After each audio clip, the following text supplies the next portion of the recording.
Next on Live in the D, your friend, Yeah. Danny D. He's a Detroiter who loves to perform, but it's not all just for fun.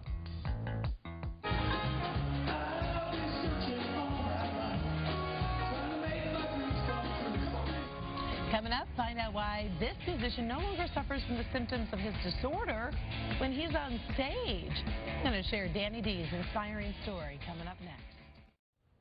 A passion to perform is helping a Metro Detroiter stay in control of his own body. His story is so inspiring, Yeah. and I know it's going to help so many people. Music is really important to Danny D and has been since he was just 7 years old.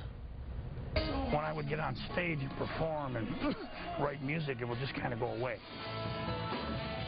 Danny D has Tourette syndrome. Singing, though, is not just something that he enjoys doing, it's an outlet, and it helps him escape symptoms of his disorder.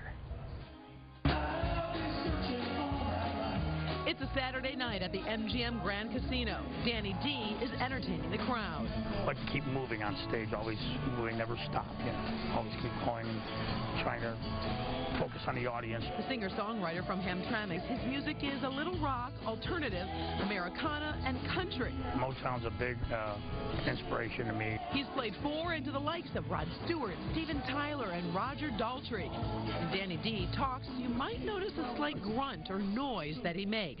In second grade, I was making this tick.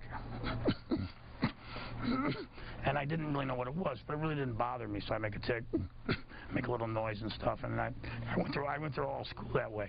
When he was 21, his father showed him an article about Tourette syndrome. So we went to a doctor and we got diagnosed. Tourette syndrome is a neurological disorder that often starts in early childhood.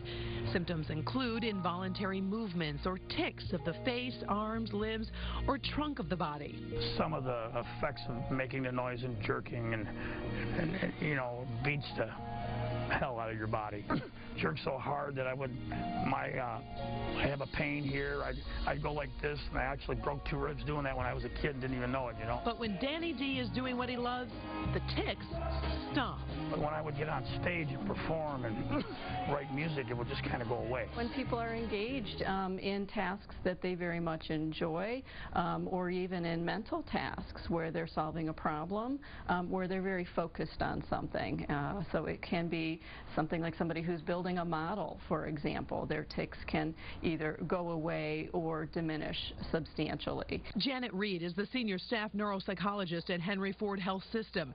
She says symptoms often lessen with age. It seems that about 50% of people can outgrow many tics, and they tend to become somewhat better in adulthood. When I was younger, I did the whole thing. I did the swearing and the movements and the whole 9 yards. And as I got older, I kind of got out of that. It's just more movements and tics.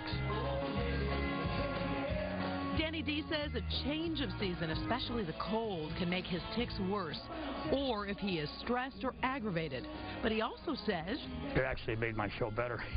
You get obsessed with something, so when you're on that stage, you're obsessed to do the best you can, you know, and be the best, and always, you know, do the spins or whatever you might do on stage, or dance or sing, you know. Danny D has a new CD out, Last Call. He hopes to write a book, maybe help others who face obstacles. And I know that it's in my heart to do this, and this is my mission. So, and along the way, I'd like to inspire people to go for their own dreams also. Such a cool guy. He said that one of his lifetime memories is being at DTE and performing right alongside Rod Stewart and feeling like he is doing a great job and he has that right to be there. I mean, he's a talented entertainer. I saw him at the charity preview, and I mean, it was a double take, a real double take, because he looks just like him. And it's great that he's increasing awareness, because there's so many people with this affliction, and people, you know, tend to back off. Right. And we really need to be more understanding about it. By the way, he's got an entertainment schedule, concert schedule, so we did post it on clickondetroit.com. Click on the entertainment tab if you want to catch him around town. It's definitely worth a performance scene for sure. And a great lineup of songs and those, too.